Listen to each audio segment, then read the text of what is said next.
that something might jog your memory.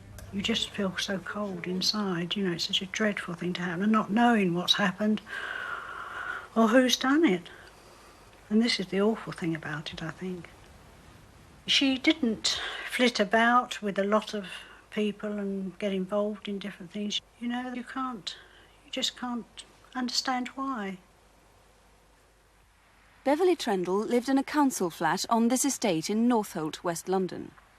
When she moved here 4 years ago, she'd been very pleased to get a place of her own.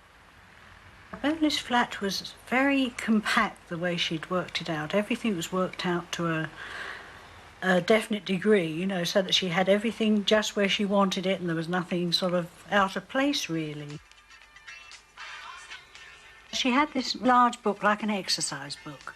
I think she would have put in it the things that happened, particularly from day to day, that, or something new had occurred, she would put it in there, that sort of thing. She was very precise, and she did enjoy her privacy very much. This is the reason that she never told people to casually drop in.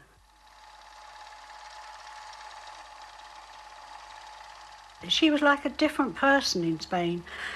I don't know, as soon as she got there, she seemed to change completely. The sun, she loved the sun, and she loved to be sort of casually dressed and sort of just wander around. ¿Cómo está usted?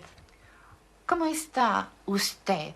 She definitely would have liked to settle in Spain, and I think really this was it. She wanted to get her Spanish to perfection, so of course she decided she would take these lessons. Buenas tardes, señorita. Buenas tardes, señorita. The weekly lessons took place at her Spanish teacher's house. She had booked one for 6 o'clock on Wednesday, October the 31st, Halloween. She didn't arrive. Her movements throughout that week are a mystery. You like to repeat them straight after me. Police do know that on the Monday, she started a part-time job for a cleaning company. It's your first day here as well, is it? Yes, it is. Oh, I'm still half asleep. It's that bleeding early. It's the worst thing about this job.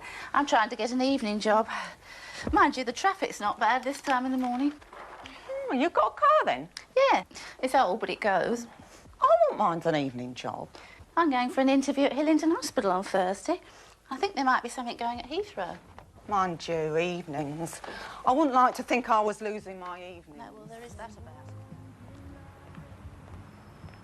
The Byron pub is just round the corner from Beverley's flat. She was also seen there that week. The barmaid was Vivian Starsmere. 2 halves of lager, pineapple and orange, please. She remembers taking that order from a man in his 30s who was having a drink with Beverley and 2 other people. None of her companions that night have been seen since. Pubs were a place of often meeting somebody or just going to dropping in with somebody, but they weren't somewhere that she went sort of all the time or even say once a week. Isn't he lovely? You can always see his beard gut in photos. He says it's the way he's sitting. Well, he looks all right to me. I'll bring some of mine in tomorrow, if you like. Who's that then?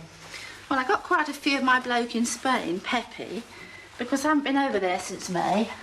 Actually, I've got a new boyfriend. Going out tonight for a drink, as a matter of fact. What's he like then?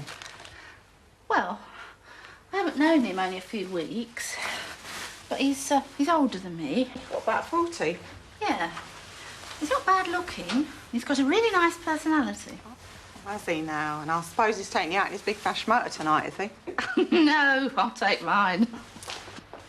Enjoy yourself. Yeah. See you tomorrow. See ya. But Janet Swan didn't see Beverley again. In fact, she was possibly the last person Beverley spoke to.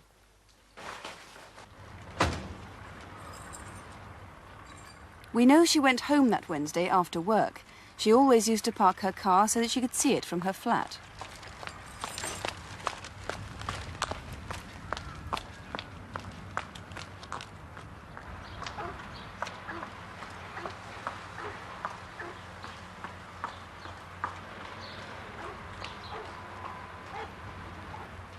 It could have been that afternoon. Certainly it was one day around then that a neighbour remembers seeing something that surprised her. A rare visitor in Beverley's flat.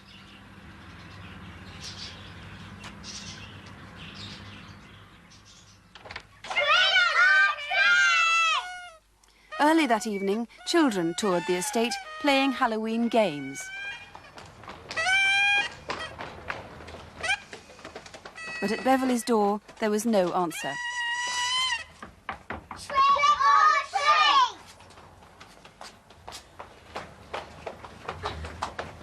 I feel now at this stage, if something can be done, I owe it to her, for her sake, and also for my